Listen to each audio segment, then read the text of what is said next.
G'day everybody, it's me again. Setting up my new little electronics workbench area and little, a little experimenting area. A bit better than using my computer desk.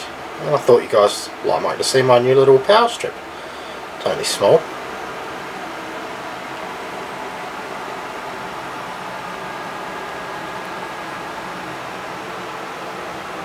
In fact, it's bloody tiny, isn't it?